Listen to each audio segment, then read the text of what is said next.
जय हिंद साथियों, स्वागत है आप सभी लोगों का एक बार फिर से आपके अपने चैनल जनकवि स्टडी हब में। अभी के इस सेशन में हम लोग पढ़ने वाले हैं हिस्ट्री को, और हिस्ट्री के अंतर्गत जिस टॉपिक को हम क्लियर करेंगे उसका नाम है सिंधु घाटी की सभ्यता। तो आप लोग हेडिंग डाल दीजिए, सिंधु घाटी की सभ्यता। क्या हेडिंग डालेंगे आप लोग? सिंधु घाटी की सभ्यता। अब हम लोग उन सभी बातों को यहाँ पर जानेंगे जो सिंधु घाटी सभ्यता का परिचय हम लोगों से कराएगी। सबसे पहली बात आप लोगों को ध्यान रखनी है कि जो ये सिंधु घाटी की सभ्यता है, इस सभ्यता को हड़प्पा सभ्यता भी कहा गया। क्या कहा गया? हड़प्पा सभ्यता भी इसे कहा गया। अब आप सोच रहे होंगे कि मास्टर जी इसे हड़प्पा सभ्यता क्यों कहा गया? तो उसके पीछे क्या रीजन है? क्योंकि इसके सबसे पहले अवशेष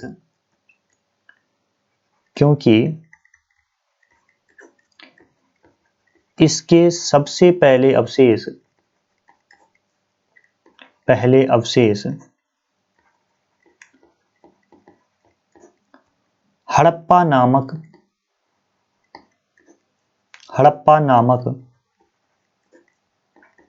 स्थल पर मिले। क्लियर है? पहली बात आप लोगों को ये ध्यान रखनी है, जो सिंधु घाटी की सभ्यता है इसे हड़प्पा सभ्यता भी कहा जाता है, क्योंकि ये जो सभ्यता है, इस सभ्यता के सबसे पहले जो अवशेष जिस स्थल पर मिले वो कौन सा स्थल था? हड़प्पा स्थल था। ठीक है, और हड़प्पा आप लोगों को पता है कहां पर पड़ता है? पाकिस्तान में पड़ता है, और पाकिस्तान में एक जिला है जिसका नाम क्या है? मोंटगोमरी। तो यहाँ पर लिख लेंगे आप लोग कि हड़प्पा कहाँ पड़ता है? आपका पाकिस्तान में पड़ता है, और पाकिस्तान का कौन सा जिला? ध्यान रखिएगा, मोंटगोमरी। क्लियर है? इतनी बात आप लोगों को समझ में आ गई, ये तथ्य आप लोगों ने जान लिया। दूसरी बात आप लोगों को क्या ध्यान रखनी है कि अब आप कहेंगे कि मास्टर जी आपने बता दिया हड़प्पा सभ्यता इसलिए कहते हैं क्योंकि इसके पहले अवशेष हड़प्पा पे मिले, इसलिए इसे हड़प्पा सभ्यता भी कहा जाता है। लेकिन आपने जो ये सिंधु घाटी की सभ्यता लिखा, इसे ये क्यों लिखा? तो भाई ये इसलिए लिखा क्योंकि इस सभ्यता के जो अवशेष हमें मिले हैं वो ज्यादातर कहां से मिले हैं? सिंधु नदी के किनारे से मिले हैं। ठीक है, सिंधु नदी के किनारे से हमें इस सभ्यता के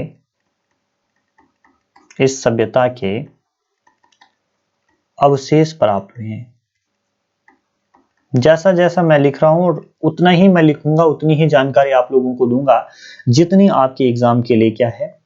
पर्याप्त है। ठीक है, तो सिंधु घाटी की सभ्यता के बारे में आप लोगों ने इतनी बातें ध्यान रख ली। ठीक है, कि सिंधु नदी के किनारे हमें इस सभ्यता के अवशेष मिले हैं, इसलिए इसे सिंधु घाटी की सभ्यता भी कहा जाता है। उसके अलावा एक इतिहासकार हैं जिनका नाम है गार्डेन चाइल्ड, जिनका नाम है। इन्होंने सिंधु घाटी की सभ्यता को प्रथम नगरीय क्रांति कहा है। तो आपसे प्रश्न ये बन सकता है कि सिंधु घाटी की सभ्यता को प्रथम नगरीय क्रांति किसने कहा है? तो ये कहा है आपके गार्डेन चाइल्ड ने। तो आप लोग लगा सकते हैं कि सिंधु घाटी की सभ्यता जो है वो कैसी सभ्यता है? एक नगरीय सभ्यता है। क्लियर है? यहां तक आप लोगों को पता लग गई बात। अब और चीज जो आप लोगों को ध्यान रखनी है वो क्या रखनी है? वो रखनी है समय अवधि से संबंधित। ठीक है, समय अवधि से संबंधित चीजें आप लोगों को ध्यान रखनी है। समय अवधि से संबंधित चीज आप लोगों को क्या ध्यान रखनी है? आपसे पूछा जाएगा, ठीक है, आपसे पूछा जाएगा कि बताओ भाई कि इसका टाइम पीरियड क्या है? ठीक है, इस सभ्यता का टाइम पीरियड क्या है? तो दो डेट आप लोगों को ध्यान रखनी जो आपकी एग्जाम में पूछी जा सकती है। एक है 2500 BC से लेकर और आपका 1500 बीसी तक का समय, 1500 बीसी तक का समय। ये समय अवधि जो बताई है वो किस शख्स ने बताई है, उसका नाम है मार्टिमर व्हीलर ने। ठीक है, किसने बताई ये समय अवधि? मार्टिमर व्हीलर ने बताई है। और दूसरी समय अवधि जो बताई है वो बताई गई है 2350 बीसी से लेकर 1750 बीसी तक की, और ये बताई है डीपी अग्रवाल ने। ये क्या है? इतिहासकार है। किसने बताई है? डीपी अग्रवाल ने। कौन सी टाइम पीरियड बताया है सिंधु घाटी सभ्यता का? 2350 बीसी से लेकर 1750 बीसी तक का। और यही जो टाइम पीरियड है 2350 बीसी से लेकर 1750 बीसी तक का, ये रेडियो कार्बन जो टेक्निक होती है, ठीक है, रेडियो कार्बन टेक्निक C14, ठीक है, उसने भी यही टाइम पीरियड बताया है सिंधु घाटी की सभ्यता का। तो मैं समझता हूं कि इतनी चीजें आप लोगों की क्या हो गई होगी, क्लियर हो गई होगी। ठीक है, तो ज्यादा एग्जैक्ट सीधा पूछा जाता है कि समय अवधि क्या है, तो इस पे आप लोगों ने टिक करके आना है। लेकिन अगर मार्टिमर व्हीलर का मैंने आप लोगों को इसलिए लिखाया कि पूछ सकता है कि मार्टिमर व्हीलर जो है इतिहासकार है, उनके अकॉर्डिंग, ठीक है, और डीपी अग्रवाल के अकॉर्डिंग टाइम पीरियड क्या था सिंधु घाटी सभ्यता का, तो ये आप लोगों को वहां पर बताना है। क्लियर है? उसके बाद आगे बढ़ते हैं। अब देखिए, अब आप लोगों से पूछा जाएगा कि सिंधु घाटी की सभ्यता जो है वो किस काल के अंतर्गत आती है। ठीक है, किस काल की ये सभ्यता है? आपने प्रागैतिहासिक काल देखा होगा, आदि ऐतिहासिक काल देखा होगा और ऐतिहासिक काल देखा होगा। ठीक है, तीनों के बारे में आप लोगों ने सुना होगा। जैसे प्रागैतिहासिक काल, ध्यान से देखिएगा, प्रागैतिहासिक काल में आप लोगों ने देखा होगा कि इस काल में क्या होती थी, लिपि भी नहीं होती थी और वो लिपि पढ़ी भी नहीं गई। उसके बाद आपका आया आदि ऐतिहासिक काल, आदि ऐतिहासिक काल आया, और आदि ऐतिहासिक काल में क्या हुआ, लिपि तो थी लेकिन वो लिपि पढ़ी नहीं गई। तो उसके बाद ऐतिहासिक काल आता है, ये अलग से लिखना आप लोग। ठीक है, ऐतिहासिक काल में क्या था, यहाँ पे मैं लिपि लिख रहा हूं। ठीक है, लिपि, तो लिपि थी भी और उसे पढ़ा भी गया। तो ये मेजर डिफरेंस था प्रागैतिहासिक काल, आदि ऐतिहासिक काल और ऐतिहासिक काल का। तो जो ये सिंधु घाटी सभ्यता जो है ये किस काल की सभ्यता है, तो ये है आदि ऐतिहासिक काल की। किस काल की है? आदि ऐतिहासिक काल की ये क्या है, सभ्यता है। इतनी बात क्लियर हो गई, इसे आप लोग डिब्बे में पैक कर लीजिए। समझ में आ गई बात? ठीक है, इतनी बात आप लोगों को ध्यान रखनी है। अब दूसरी बात आती है कि जो आपकी ये सिंधु घाटी सभ्यता है ये एक कांस्य युगीन सभ्यता है। कैसी सभ्यता है? ये सभ्यता एक कांस्य युगीन सभ्यता है। तो आपसे पूछा जाएगा कि सिंधु घाटी की सभ्यता कैसी सभ्यता है, तो ये एक कांस्य युगीन सभ्यता है। और कांस्य युगीन सभ्यता क्यों है? क्योंकि इस टाइम के लोग क्या करते थे, कांसे की धातु से बने बर्तनों का क्या करते हैं, यूज मिलते हैं। इस टाइप के अवशेष हमें मिले। अब आप लोग कहेंगे कि कांसा क्या होता है मास्टर जी? ठीक है, तो कांसा देखिए भाई, कांसा क्या होता है, कांसा तांबा, तांबा और टिन का क्या होती है, ये मिश्रण होता है। यानी कि ये कांसा क्या होता है, आपके तांबा और टिन की क्या होती है, मिश्र धातु होती है। ये बात आप लोगों को ध्यान रखनी है। क्लियर है? यहां तक आप लोगों को सारा मामला समझ में आ गया। ऐसी में क्या करता हूं, अपेक्षा करता हूं भाई। और अब हम लोग आगे बढ़ते हैं और जानते हैं थोड़ा सा भारतीय पुरातत्व विभाग के बारे में। ठीक है, और वहीं से हम लोग अपना जो लेक्चर है वो कंटिन्यू रखेंगे। अब आप लोग हेडिंग डाल दीजिए क्या हेडिंग डालेंगे आप लोग? आप लोग हेडिंग डालेंगे भारतीय पुरातत्व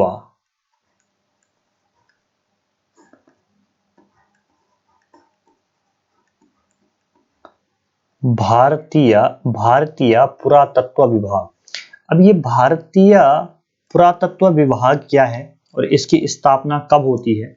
तो सबसे पहले आप लोगों से यही पूछा जाएगा कि बताओ भाई कि जो ये भारतीय पुरातत्व विभाग है इसकी स्थापना कब होती है। पहला प्रश्न इसकी स्थापना से आपसे जुड़ा आएगा और आप कहोगे कि मास्टर जी इसकी जो स्थापना हुई थी वो कब हुई थी? वो हुई थी 1861 में। कब हुई थी? 1861 में इसकी स्थापना होती है। अब इसके जो ये भारतीय पुरातत्व विभाग है इसके संस्थापक कौन है, मतलब इसकी स्थापना किसने की थी, या यूं कहें इसके जनक किसे कहा जाता है? तो इसकी जो इस विभाग की जो स्थापना की थी वो की थी अलेक्जेंडर, लिखना है आप लोगों को, अलेक्जेंडर कनिंघम।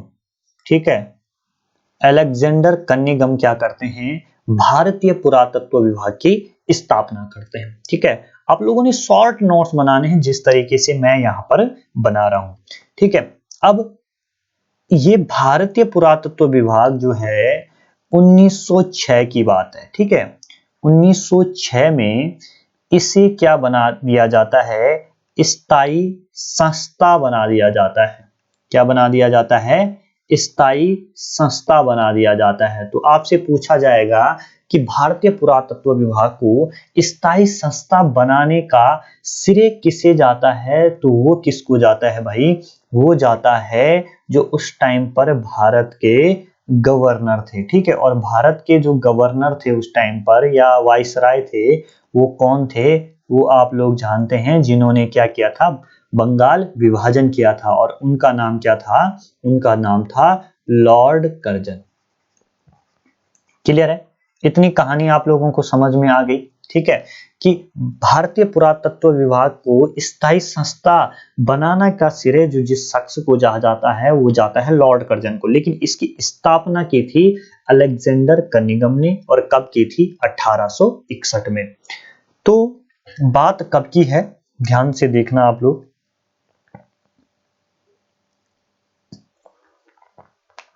अब सीधा आप लोग आएंगे किस सन पे? आप आएंगे 1921 में। हम बात करेंगे सन 1921 की।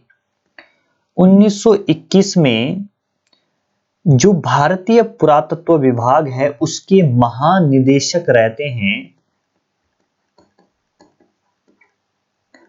महानिदेशक रहते हैं कौन? John Marshall. कौन रहते हैं? जॉन मार्शल इसके क्या रहते हैं? निदेशक रहते हैं। अब आप लोगों को क्या बात ध्यान रखनी है कि ये जो जॉन मार्शल हैं, इन जॉन मार्शल के निर्देशन में ही, ठीक है, जॉन मार्शल के निर्देशन में ही क्या होता है? ध्यान दीजिएगा, दो समय आप लोगों को ध्यान रखने हैं, तो टाइम पीरियड आप लोगों को ध्यान रखने हैं। एक समय है आपका 1921 का और एक समय है आपका 1922 का। थोड़ा सा लाइट चली गई, बल्ब खोल दे। ठीक है, एक समय आपका 1921 का है, एक 1922 का है। तो 1921 में जॉन मार्शल के निर्देशन में एक शख्स हैं, एक खुदाई करता है जिनका नाम है राय बहादुर साहनी। राय बहादुर साहनी। तो ये क्या करते हैं? हड़प्पा की खुदाई करते हैं। ठीक है, क्या करते हैं, हड़प्पा की खुदाई करते हैं।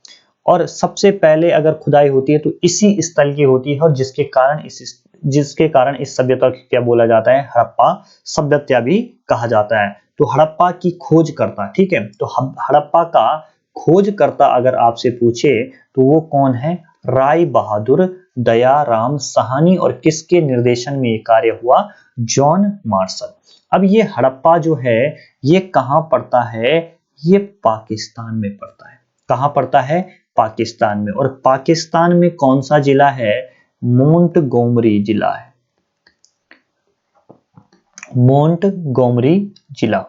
तो आप लोगों को ध्यान रखना है कि हड़प्पा सभ्यता जो है ये किस जिले में है, पाकिस्तान में है। और पाकिस्तान के किस जिले में है, आपका मोंटगोमरी में। अगला जो फेमस प्रश्न यहां से पूछा जाता है कि हड़प्पा किस नदी के किनारे है। तो नदी पूछे तो आप लोग कहेंगे कि कौन सी नदी, आपको ध्यान रखना है, रावी नदी। जो आपका ये हड़प्पा है ये किस नदी के तट पर बसा हुआ है, तो ये हड़प्पा जो है ये रावी नदी के तट पर बसा हुआ है। क्लियर हो गई, इतनी बात आप लोगों को समझ में आ गई। 1921 में ये काम हुआ। अब 1922 में आए। 1922 में एक खुदाई करते हैं जिनका नाम है रखाल दास बनर्जी। क्या नाम है, रखाल दास बनर्जी। अब जो ये रखाल दास बनर्जी है ये खोज करते हैं, एक खुदाई करते हैं, कहां पर, एक स्थल खोजते हैं सिंधु घाटी सभ्यता का, जिसका नाम क्या है, मोहनजोदड़ो।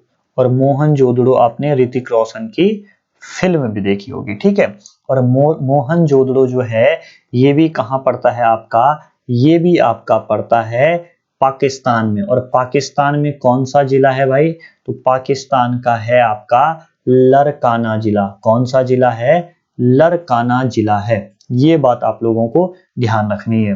क्लियर है। और मोहनजोदड़ो जो है भाई वो किस नदी के तट पर है, तो ये है आपका सिंधु नदी के तट पर। ठीक है, तो इतनी बात आप लोगों को क्लियर हो गई। 1921 में खोज होती है आपके हड़प्पा की, और 1922 में खोज होती है रखालदास बनर्जी के द्वारा मोहनजोदड़ो की। क्लियर है, यहां तक किसी प्रकार का कोई भी डाउट आप लोगों को नहीं होगा। जहां तक मैं समझता हूं सारी की सारी चीजें आप लोगों को यहां तक की क्या आ गई होगी, समझ में आ गई होगी। ठीक है, थोड़ा सा लाइट का इश्यू है, यहाँ पर लाइट चली गई, लेकिन हमारा काम फिर भी कंटिन्यू है। ठीक है, लाइट का रहना या ना रहना उतना महत्वपूर्ण नहीं है। ठीक है, तो देखिए आपने हड़प्पा के बारे में भी आप लोगों को जानकारी मिल गई, और आप लोगों को जानकारी मिल गई किसके बारे में, मोहनजोदड़ो के बारे में। क्लियर है। अब इतिहासकार हैं एक जिनका नाम है पिक्कट। क्या नाम है, पिक्कट। तो पिक्कट का एक कथन आप लोगों को ध्यान रखना है कि पिक्कट ने हड़प्पा और मोहनजोदड़ो को सिंधु घाटी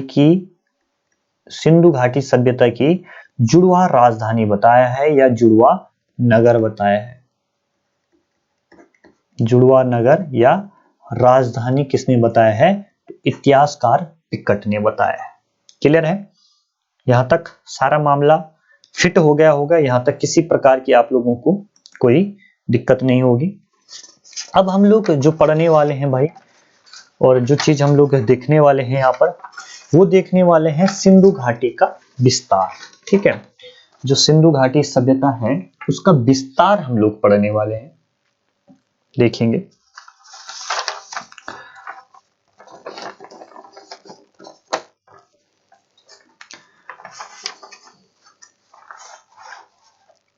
हेडिंग डाल दीजिए आप लोग। क्या हेडिंग डालेंगे,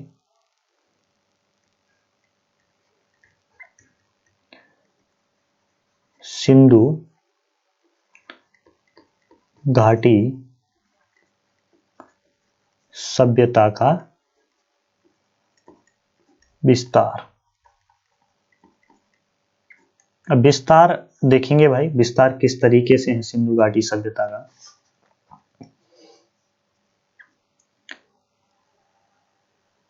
जिस तरीके से मैं यहाँ पर चीजें बनाऊंगा उसी तरीके से आप लोगों ने क्या करना है, अपनी कॉपी पर भी चीजें बनानी है।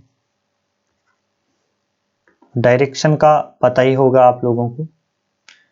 ये क्या होता है उत्तर, ये होता है दक्षिण, ये होता है आपका पूरब और ये होता है पश्चिम। तो हमने देखना है कि जो ये सिंधु घाटी की सभ्यता है इसका पूरब में कितना विस्तार है, पश्चिम में कितना विस्तार है, उत्तर में कहां तक विस्तार है और दक्षिण में कहां तक विस्तार है। तो ये सारी चीजें हम लोगों ने देखनी है। तो देखिए, सबसे पहले हम लोग अगर बात करें तो जो सिंधु घाटी की सभ्यता है इसका उत्तर में है विस्तार कहां तक, जम्मू कश्मीर के मांडा तक। ठीक है, जम्मू कश्मीर के मांडा तक। और ये मांडा जो है ये किस जिले में पड़ता है, जम्मू कश्मीर के, ये पड़ता है अखनूर जिला। किस जिले में पड़ता है, अखनूर जिला। याद रखना है आप लोगों का हर एक पॉइंट, ठीक है। देखिए क्लियर है, इतनी बात हो गई। अब जो ये मांडा है ये किस नदी के किनारे, ये प्रश्न भी पूछा जा सकता है, नदी किस नदी के किनारे है। तो आपको ध्यान रखनी है चिनाब नदी। कौन सी नदी, चिनाब नदी। क्लियर है, यहां तक मामला क्लियर हो गया। उत्तर में विस्तार कहां तक है सिंधु घाटी की सभ्यता का, वो है आपका मांडा तक। मांडा जम्मू कश्मीर के अखनूर जिला में पड़ता है और किस नदी के तट पर है मांडा, चिनाब नदी की। क्लियर है। अगर हम बात करें दक्षिण की, ठीक है, दक्षिण में कहां तक विस्तार है, तो दक्षिण में अगर हम बात करें, दक्षिण में विस्तार है दैमाबाद तक। और ये जो दैमाबाद है ये दैमाबाद पड़ता है महाराष्ट्र में। और महाराष्ट्र के किस जिले में पड़ता है, तो महाराष्ट्र के अहमदनगर जिले में। ये चीज आप लोगों को ध्यान रखनी है। अब दैमाबाद जो है इसके, ये अब यहां पे भी पूछा जाएगा कि ये किस नदी के तट पर है। ठीक है, तो नदी के बारे में आप लोगों को दो चीजें यहां पर ध्यान रखनी है। अगर ऑप्शन में परवरा दे रखी है तो ठीक है, परवरा नहीं दे रखी होगी तो गोदावरी दे रखी होगी। क्योंकि गोदावरी जो नदी है जिसे दक्षिण भारत की गंगा भी कहा जाता है, वो सहायक नदी है, वो उसकी सहायक नदी कौन है, परवरा है। क्लियर है, यहां तक मामला फिट है।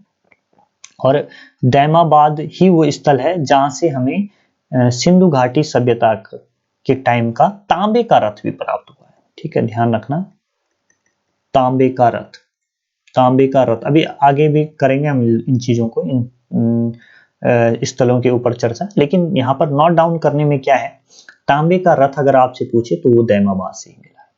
क्लियर है, मामला समझ में आ गया आप लोगों का। आप लोगों ने कसम खा लेनी यार कि अब अगर ये भाई करा रहा है ना, मैं ठीक है, अगर हमें जीएस पढ़ा रहा है भाई, 13 लेक्चर पॉलिटी के करा रहे, इतिहास करवा रहा है, अभी वर्ल्ड ज्योग्राफी भी करवाएगा, इंडियन ज्योग्राफी भी करवाएगा, सब कराएगा, 1-1.5 महीने के अंदर सब करवाएगा तुम्हारा भाई।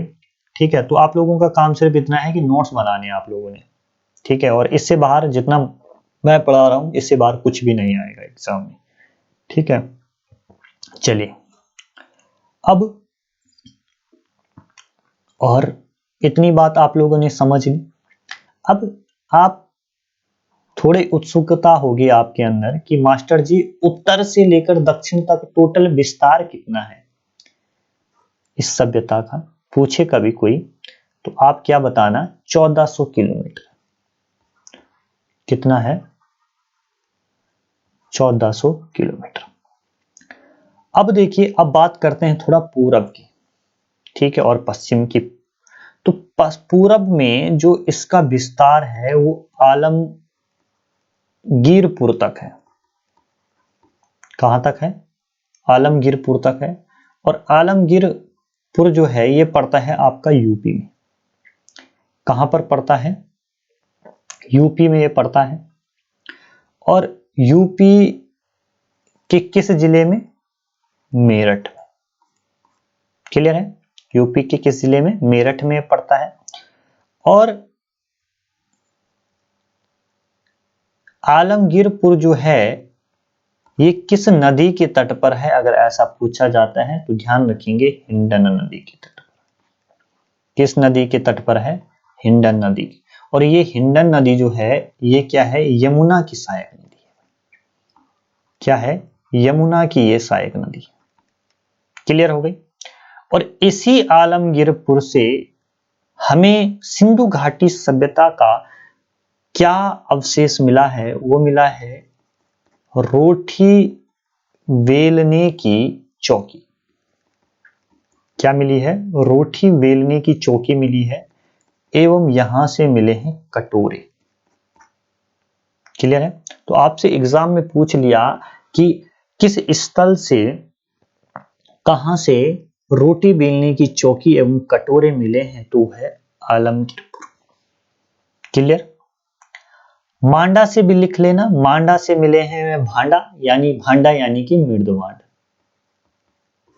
ठीक, चलिए पश्चिम की बात करें तो पश्चिम में जो ये सिंधु घाटी की सभ्यता है इसका विस्तार है सुत कांगे डोर तक। कहां तक विस्तार है?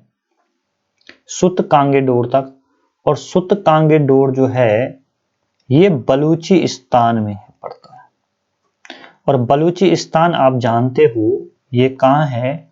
ये पाकिस्तान में। और सुत कांगे डोर अगर नदी पूछे किस नदी के तट पर है तो ये दास्क नदी के तट पर है। किस नदी के तट पर है? दास्क नदी के तट पर है। आप बोलेंगे कि मास्टर जी यहां से मिला भी है कुछ, तो बिल्कुल मिला है साहब। यहां से प्राकृतिक चट्टान का एक दुर्ग मिला है। तो आपसे पूछा जाएगा कि प्राकृतिक चट्टान का दुर्ग कहां से मिला है, तो वो मिला है आपके सुत कांगे डोर से। क्लियर है? सारा मामला आप लोगों को पता लग गया होगा। मैं नहीं समझता हूं कि दोबारा इस चीज को बताने की जरूरत है। आप लोग अच्छे विद्यार्थी की तरह इन सारी चीजों को क्या कर लीजिए, नोट डाउन कर रहे होंगे, ऐसी मैं आप लोगों से अपेक्षा करता हूं। क्लियर है? तो चलिए अब थोड़ा सा हम जो कल से हम लोग पढ़ेंगे, जो चीजें हम कल से देखेंगे वो है सिंधु घाटी सभ्यता के 7 बड़े नगर। इन सब के बारे में हम लोगों ने पढ़ना है कल। तो उससे पहले देख लें, इनको पढ़ लेते हैं। 7 बड़े नगर एक एक करके हमने इनको कल देखना है। तो हेडिंग डाल दीजिए आप लोग, सिंधु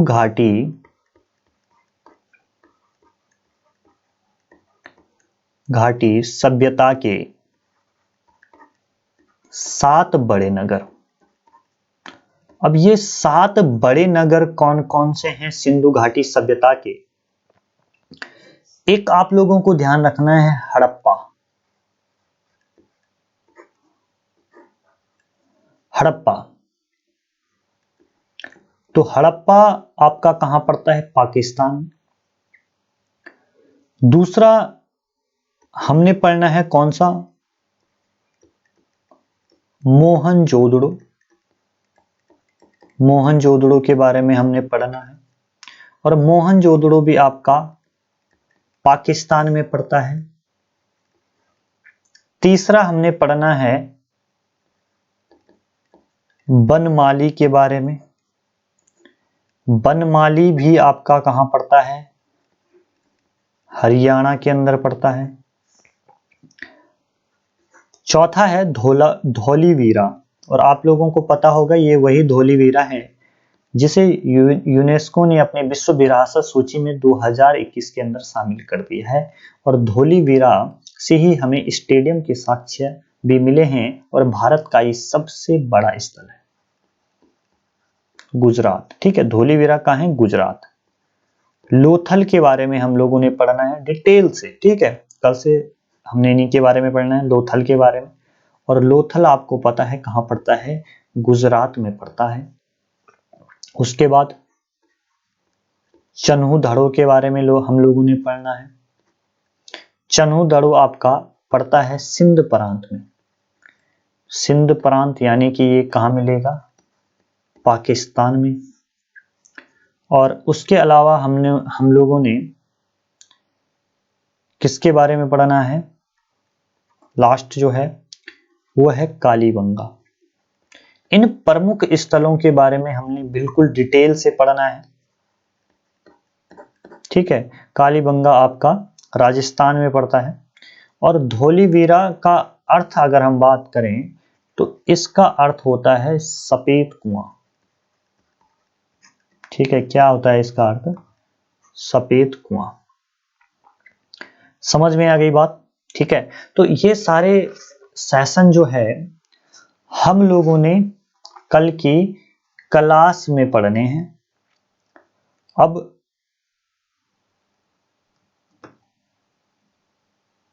हम लोग थोड़ा सा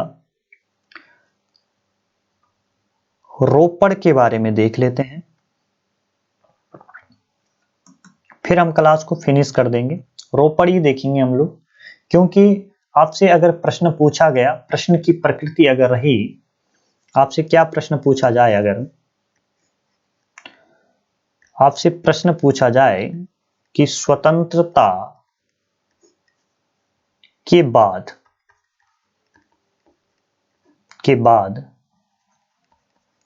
बाद भारत में खोजा गया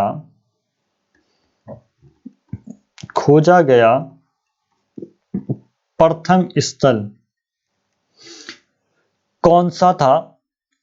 तो उस स्थल का नाम है रोपड़। ठीक है, तो रोपड़ का हम लोग अभी निपटारा कर लेते हैं। ठीक है, इसी सेशन में हम निपटारा कर लेते हैं। तो रोपड़ जो है ये सतलज नदी के किनारे है। सबसे पहली बात, इंपॉर्टेंट बात, सतलज नदी के किनारे। और रोपड़ कहां पड़ता है? पंजाब में पड़ता है। कहां पड़ता है भाई? पंजाब में पड़ता है। इस रोपड़ के खोजकर्ता अगर आपसे पूछा जाए कि खोजकर्ता कौन है इसके, तो इसकी खोज 1950 में किसके द्वारा होती है? बृजवासी लाल के द्वारा होती है। किसके द्वारा होती है? बृजवासी लाल के द्वारा होती है। और रोपड़ का पुनः उत्खनन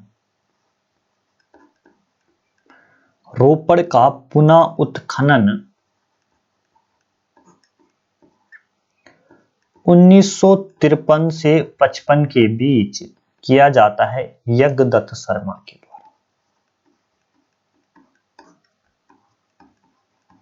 ठीक है, और इस रोपड़ की खास बात क्या है कि यहां पर मनुष्य के साथ पालतू कुत्ते को दफनाया गया था। पालतू कुत्ता दफनाया गया था। तो मैं समझता हूं कि जितनी बातें मैंने आप लोगों को इस सेशन में बताई वो सब आप लोगों के समझ में आ गई होगी। स्वतंत्रता के बाद भारत में खोजा गया प्रथम स्थल कौन सा है? रोपड़ है। रोपड़ आपका सतलज नदी के किनारे है और ये रोपड़ आपका पंजाब के अंदर पड़ता है। और ये रोपड़ में मनुष्य के साथ पालतू कुत्ते को दफनाए जाने के अवशेष मिले हैं। खोजकर्ता इसके बृजवासी लाल हैं जो इसकी खोज करते हैं 1950 में। फिर से इस स्थल का उत्खनन किया जाता है 1953 से 1955 के बीच में, और कौन करते हैं? यज्ञदत्त शर्मा जी करते हैं। क्लियर है? इतनी बात आप लोगों को समझ में आ गई। एक और पॉइंट नोट करके लिख लीजिएगा, पूछ सकता है आपसे कि स्वतंत्रता के बाद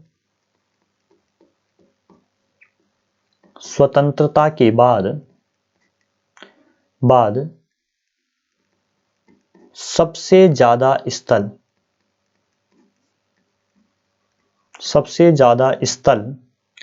कहां पर खोजे गए भारत में? तो वो है आपका गुजरात। ठीक है, कहां पर खोजे गए? गुजरात। तो ये सारी चीजें हम लोग देखेंगे। जो ये 7 बड़े नगर मैंने आप लोगों को बताए, उनके ऊपर हम कल डिटेल से स्टडी करेंगे। तब तक टाटा बाय बाय, बाकी जय हो। मिलते हैं आप सभी लोगों को कल के सेशन में।